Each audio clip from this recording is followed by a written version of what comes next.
What's going on, everyone? I am just a typical, average American here today to react to this video by TLDR News, which really caught my attention because the title here is this the beginning of a world war?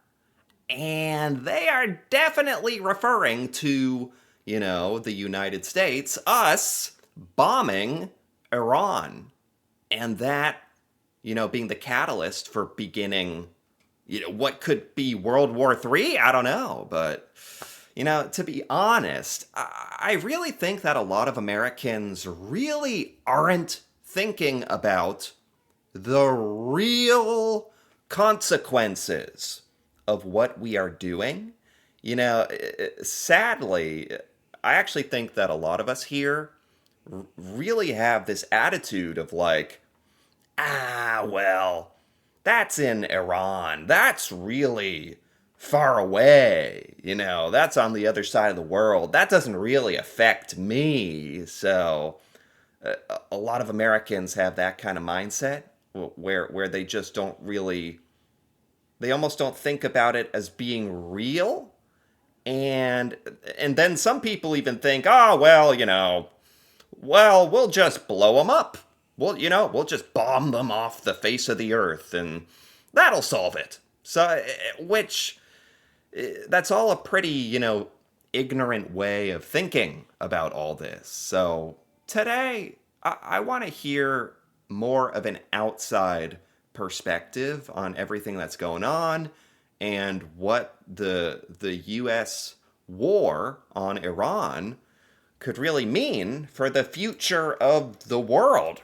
So let's take a look. Since the US and Israel launched their war against Iran on the 28th of February, more than 20 countries in Europe and Asia have become militarily involved. All 6 Gulf Cooperation Council, or GCC states, plus Jordan, Cyprus, Turkey, Iraq, and Azerbaijan, have been targeted by Iranian drones or missiles. While What? the UK, France, Germany, Greece, Italy, the Netherlands, and Spain have sent warships to Cyprus and the Eastern Mediterranean as part of a European naval buildup. Okay, like this is what I'm talking about, where it's like, where is this on like the news here in the United States? Like, we don't hear about all this. And I mean, let the basically we have dragged, what did they say, like up to 20 other countries into this conflict already. I didn't know it was that many.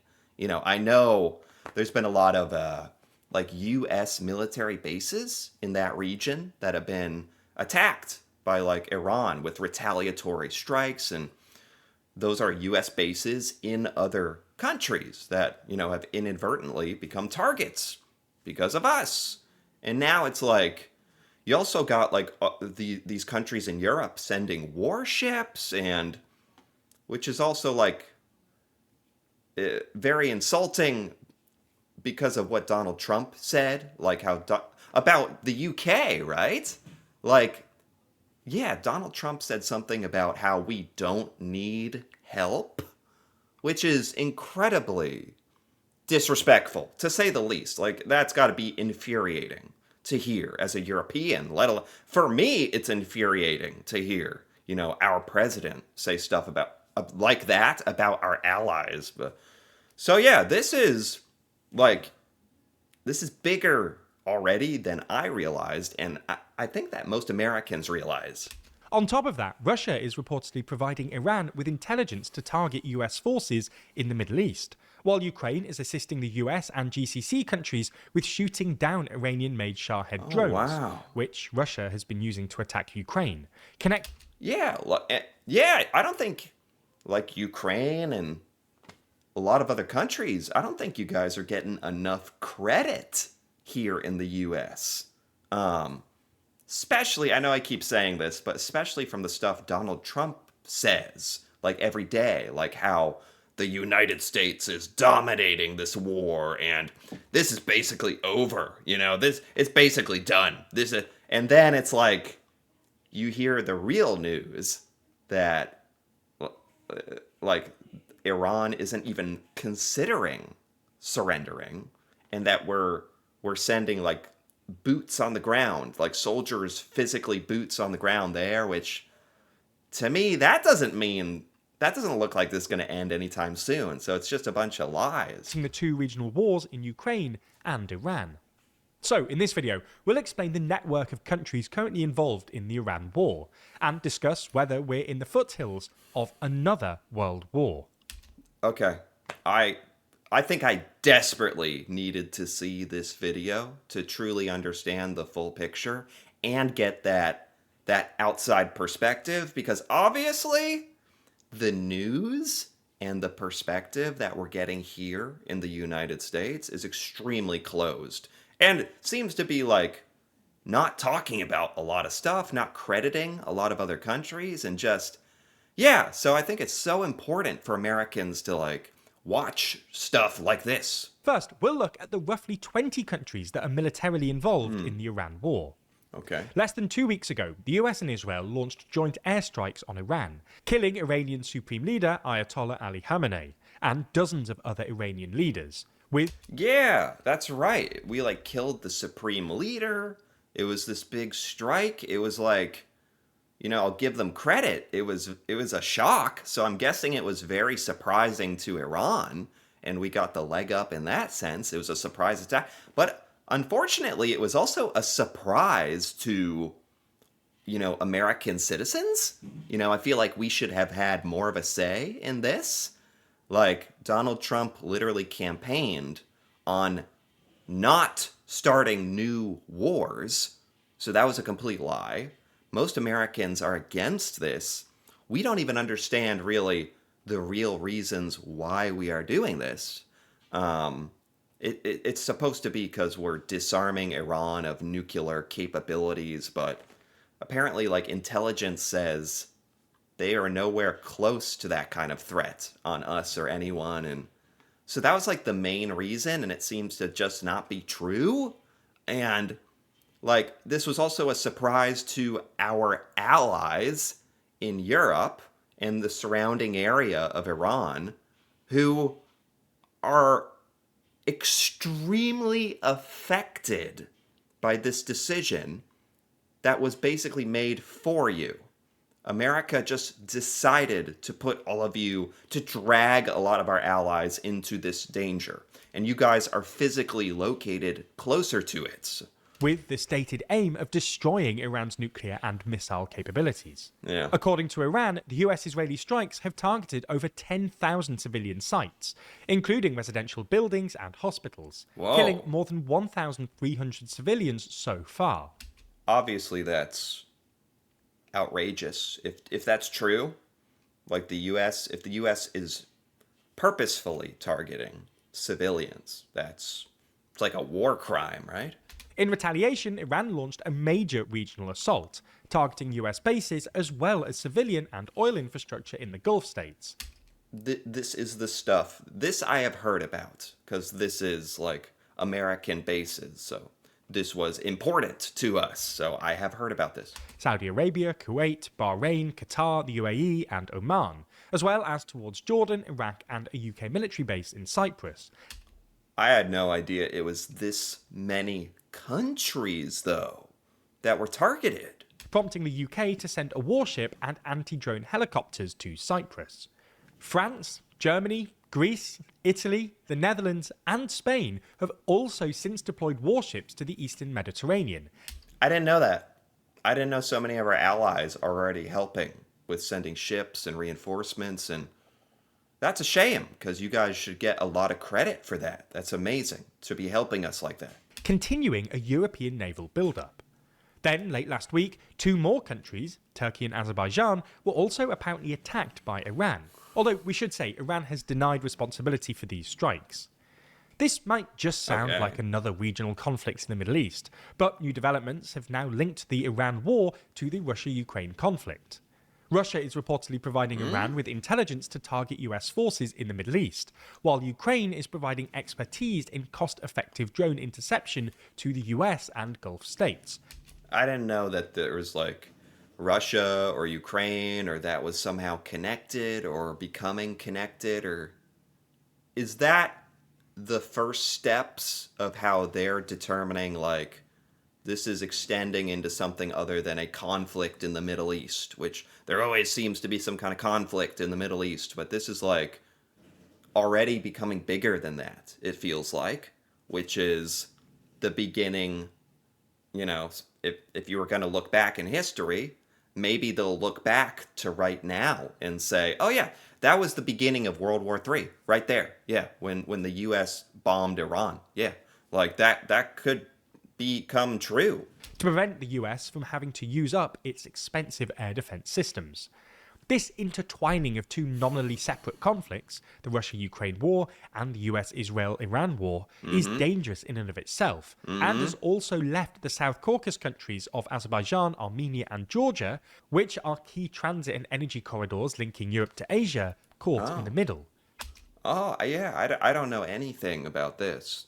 Or these are countries that we never hear about, but it's crazy because they're so important, and I really don't. Another part of me really thinks that, like, Donald Trump, when he made the decision to do this, didn't consider all of this. You know? Something tells me, like, he's not the strategic war mastermind that, like, he did. And if we had included our allies and had a longer discussion and a plan and a long-term vision, maybe a lot of this was avoidable. I don't know. Having to manage the heightened risks from two major neighbouring conflicts. Wow. This rapid expansion of the war in Iran has led to some speculation that we might be in the opening phases of a third world war. This might sound melodramatic, but it's far from a fringe opinion. A Politico poll published last month and carried out before the war in Iran found that a plurality of American, Canadian, French and British respondents thought the outbreak of World War III was more likely than not within the next 5 years. Whoa. That is, I think we all want this to be theoretical, like dramatic, like, oh, World War III, come on. I think a lot of Americans really have that opinion, like, oh, come on, give me a break, World War III, because, you know, this generation of Americans has forgotten that, like, there were world wars and drafts and death, and we have had the privilege of growing up in a peaceful time, mostly peaceful time, certainly for the U.S., aside from a few things, but nothing like a world war. So I think a lot of Americans, especially younger generations, kind of like view that as impossible in a weird way. Like, oh, no, World War III? That couldn't, like, of course that could happen under the right scenario. And I mean, if you were going to set up World War III, it would probably look a little like this. So don't say it's impossible. With only Germans saying the opposite. And in December, NATO Secretary-General Mark Rutte ominously warned that Europe must be prepared for the scale of war our grandparents and great-grandparents endured. There's also been some speculation that, given the US is not just preoccupied in Iran, but is actively shifting military assets from the Indo-Pacific to the Middle East, that this might encourage China to try its luck in Taiwan in the near future. Oh my god, and then if some China-Taiwan thing happened while this was all happening, I think a lot of Americans didn't even think Russia-Ukraine war would still be happening in 2026. As a matter of fact, Donald Trump said on his first day as president he would stop the Russia-Ukraine war, which that was another promise that was broken. Which would mean large-scale wars in most parts of the world. So, is this anxiety merited? Are we really in the foothills of World War III? Well, there are definitely causes for concern. The US and Russia, arguably two of the world's great military powers, are now fighting what essentially looks like proxy wars against one another in both Ukraine and Iran. Sure. 5 of the world's 9 nuclear powers, the US, Israel, the UK, France and Russia, are involved in some sort of conflict. That's terrifying in its own way, right? Like the idea that a lot of these countries have nuclear power.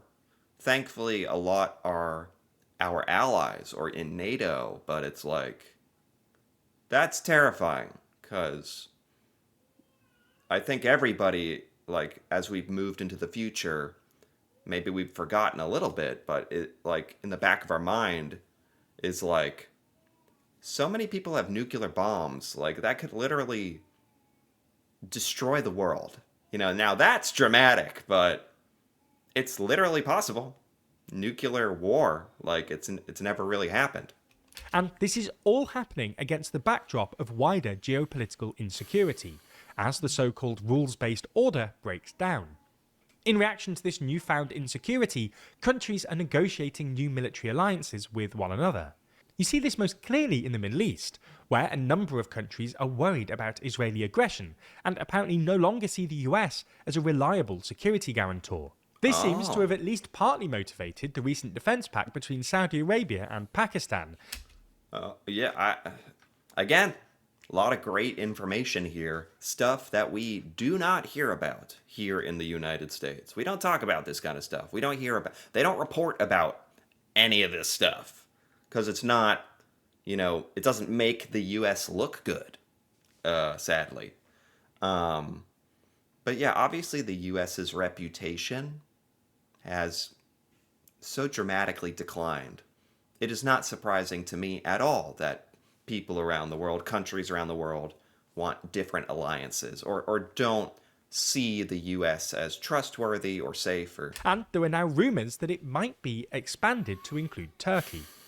The Saudis have also deepened security cooperation with Somalia and Egypt, while the UAE, the Saudis' regional rival, have responded by deepening security ties with Ethiopia and India, and Israel is apparently pushing for a new so-called hexagon of alliances, which would include Israel, India, Greece and Cyprus. New alliances are a rational response to a deteriorating security situation. But this situation is also eerily reminiscent of what happened in the prelude to World War I. What? I don't like to hear that. I don't like to hear that at all. I don't know much about World War One, but don't tell me this is similar to how World War One started. Don't say that. When European countries built complex webs of alliances in an attempt to create a stable balance of power on the continent. This is a massive simplification, but all of these overlapping alliances basically created a row of dominoes that started falling once Austria-Hungary declared war on Serbia.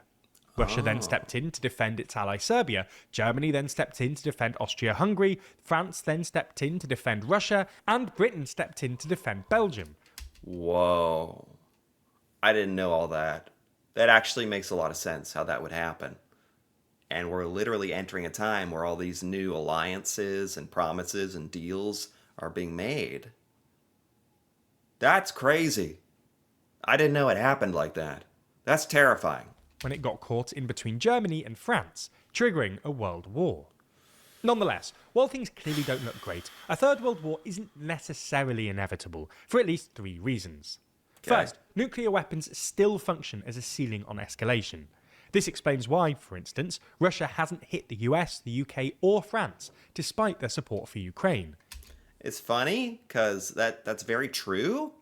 Nuclear weapons are a deterrent, although it's weird because, like, so many countries have it now. It's like we're all just frozen in fear of nuclear weapons, which maybe that's the best case scenario at this point.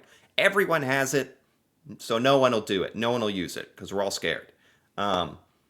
But the really terrifying thing is that's true, but the second that that's no longer true and somebody is willing to launch nuclear bombs, basically the whole world dies in a nuclear war because it's all unleashed at once. All bets are off. I like to think that's not really going to happen, but it's scary that it's possible. Second, a world war would presumably require direct conflict between the US and another superpower.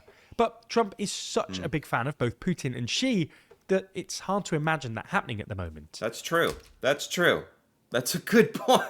It's it's funny because China and Russia are supposed to be our, rivals or adversaries. Or I think Trump is literally traveling to China soon. They're not our enemy like in the same way that Russia is. So that's a little different. But third, and most importantly, the lessons of the past few years, or even decades, is that war doesn't work. America is finding this out in Iran right now, and should have really learnt from Afghanistan and Iraq. Yeah. And contrary to what's often assumed, Russia's war in Ukraine has gone terribly for Putin. Oh my God, so many Americans are actually upset about this. That's the only good, reasonable thing that I have seen in the US is that a lot of people are upset and don't understand why and don't think there's any good reason why we are starting this conflict with Iran. A lot of Americans think that. So that's good, but obviously we elected Donald Trump and he makes the decision, so it's happening regardless. So I don't know. Russia failed to meet its maximalist objectives in the opening weeks of the war, and has now spent trillions of rubles and thousands of lives to make minimal territorial progress. Israel has had some impressive tactical successes in recent years, but these haven't translated into long-term gains. Not only is the war in Iran not going to plan, but Hamas is still in control of Gaza, and Hezbollah are putting up more of a fight than the Israelis apparently expected in Lebanon. As Right. such, the hope must be that the miserly track record of war deters the world's leaders from dragging it into another global one. I don't know. I mean, that's a good point, but it's like that's never really stopped war before. Just because, the basic concept that war is bad and war is hard and it causes tragedy hasn't really ever stopped it before. Now, if you'll want to binge watch our videos, or in fact any news Oh, I think that's it. Okay. Well, that was really great information. It was a very depressing video. Not fun to hear that the United States may have literally tipped the first domino, may have started a chain reaction that we will look back on and say, yeah, the U.S. started World War III with the... And hearing about all these similarities to World War One and how it started, but there's some decent reasons for why World War III probably won't happen. And maybe we'll all just blow up in some nuclear apocalypse. Or who knows? Like, especially with Donald Trump as the US president, seriously, who knows what's going to happen? But this is a lot of information that we don't really get told here in the United States. So that's fantastic, to be more educated on this whole thing, which I think definitely Americans should, because we caused this. This is our conflict. So it's kind of embarrassing that we don't know all the information. So I'm glad that I'm more informed. So anyway, if you enjoyed this, feel free to give this video a like or leave a comment with your thoughts on, did the US just start World War III? That'd be interesting to hear about. And if you're interested in more videos like this, feel free to subscribe for more. And until then, thanks for watching, and see you next time.